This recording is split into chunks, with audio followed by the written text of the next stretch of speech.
CBI कडे प्रस्ताव राज्य शासनाने अजूनपर्यंत पाठवलेला नाही।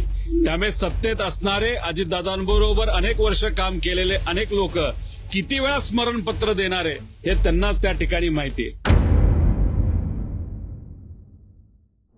मला या बाबतीतलं कुठेही त्या ठिकाणी माहित नाही। शेवटी याला क्रिमिनल अँगल असू शकतो म्हणून आपण क्रिमिनल इन्व्हेस्टिगेशन तिथं मागत आहोत। FIR त्याचाच एक भाग झाला, सीबीआय एन्क्वायरी त्याचाच एक भाग झाला, त्याच्यानंतर CID एन्क्वायरी त्याचाच एक भाग झाला। सीबीआयच्या बाबतीत आम्हाला दिल्लीत गेल्यानंतर असं कळतंय की अजूनपर्यंत महाराष्ट्र राज्याला प्रस्ताव हा दिल्लीपर्यंत सीबीआयचा त्या ठिकाणी दुर्दैवाने पाठवलेला नाही।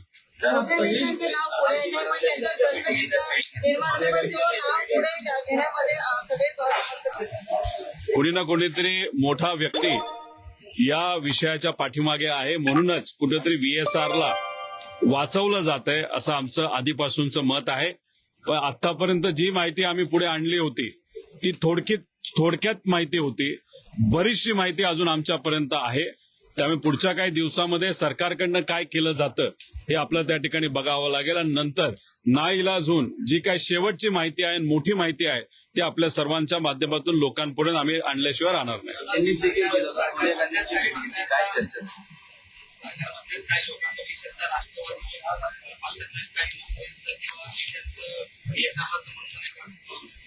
नाही, सत्तेतल्या अनेक लोकांचं समर्थन हे VSR ला तिथं आहे। खरं तर समर्थन जर अजितदादांना न्याय देण्यासाठी असलं असतं तर आतापर्यंत VSR कंपनी ही बंद झाली असते, सीबीआय एन्क्वायरी ही सुरू झाली असते, CID ची एन्क्वायरी सुद्धा पार पुढपर्यंत गेली असते आणि FIR सुद्धा झाला असता। पण याच्यात आपण बघितलं FIR झालेलं नाही, VSR अजून चालू आहे। VSR मधून सत्तेतलेच काही मोठे लोक अजून सुद्धा प्रवास त्या ठिकाणी तिथं करत आहेत। सीबीआय कडे प्रस्ताव राज्य शासनाने अजूनपर्यंत पाठवलेला नाही। त्यामुळे सत्तेत असणारे अजितदादांबरोबर अनेक वर्ष काम केलेले अनेक लोक किती वेळा स्मरणपत्र देणारे हे त्यांनाच त्या ठिकाणी माहिती आहे। खरं तर सत्तेत राहण्याचं कारण असतं की लोकांना न्याय देता यावं, पण तुम्ही जर तुमच्याच नेत्याला न्याय देत नसाल तर लोकांना कधी तुम्ही न्याय देणार हा प्रश्न आता लोकांना सुद्धा पडायला लागलेला आहे।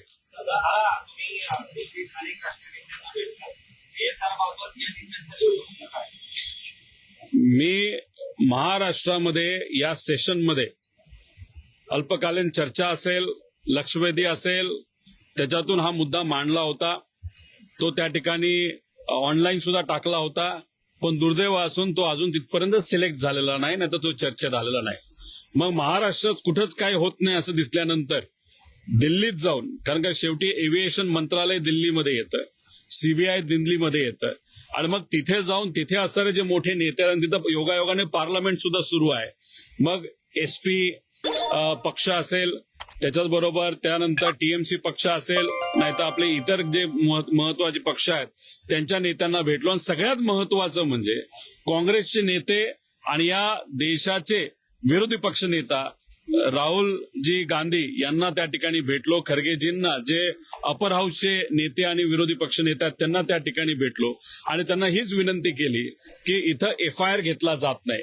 FIR घेण्याचा अधिकार नाही तर देण्याचा अधिकार हा प्रत्येक नागरिकाचा आहे, पण तो अधिकार असताना सुद्धा हा आम्हाला देण्याची इच्छा असताना आम्ही पोलीस स्टेशनला जाऊन सुद्धा तो आमचा स्वीकारला जात नाही। मग कुठेतरी लोकशाही अडचणीत आली असं आमचं म्हणणं होतं आणि त्यांनी त्या ठिकाणी मान्य केलं। त्यामुळे राहुलजींचं जर ट्विट तुम्ही त्या ठिकाणी बघितलं आणि खाली जे आदेश त्यांनी त्यांच्या खासदारांना दिलेले पुढच्या काही दिवसांमध्ये या बाबतीतली चर्चा होताना तुम्हाला त्या ठिकाणी दिसणार आहे। सीबीआयचा मुद्दा सुद्धा महत्वाचा आहे आणि अनेक लोकांना प्रश्न आहे की VSR ला का वाचवलं जाते। त्यामुळे त्यांच्याकडे काही पुरावे दिले नाहीत, त्या बाबतीत ते काय करतात येत्या काळामध्ये आपल्या सगळ्यांना बघावं लागेल।